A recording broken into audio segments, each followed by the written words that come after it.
حکمتیار د غني او عبدالله ټول رازونه ښکاره کړل. سلام دوستانو، ستړي مه شئ، وخت مو په خیر. د حزب اسلامي او په تیر ولسمشر ټاکنو کې د سولې او اسلامي عدالت ټاکنیز ټیم مشر ګلبدین حکمتیار د ولسمشر غني او عبدالله ترمنځ په سیاسي هوکړې غبرګون ښکاره کړی دی. ګلبدین حکمتیار ویلي دي چې د ولسمشر غني او عبدالله ترمنځ سیاسي هوکړه د تیر ملي یووالي حکومت په څیر ناکامه ده او باید چې له سره ټاکنې وشي. هغه همداراز نورو سیاسي لورو ته بلنه ورکړې ده چې په ګډه دې یو خپلواک او پیاوړی اپوزیسیون جوړ کړي.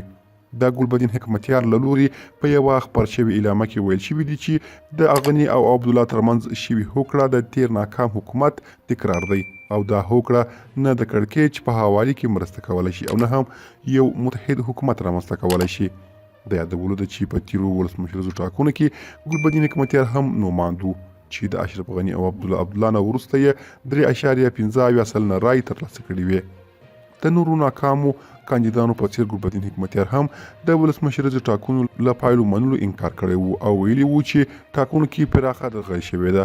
د یادولو وړ ده چې د شاوخوا 3 میاشتو له مذاکراتو وروسته د ولسمشر غني او عبدالله ترمنځ یوه سیاسي هوکړه لاسلیک شوه چې له مخې یې عبدالله د سولې مصالحې شورا مشر وټاکل شو. د هغه د ټیم غړو ته به په کابینه کې ځای ورکول کیږي او همداراز جنرال عبدالرشید دوستم ته افتخاري مارشالي ورکړل شوه.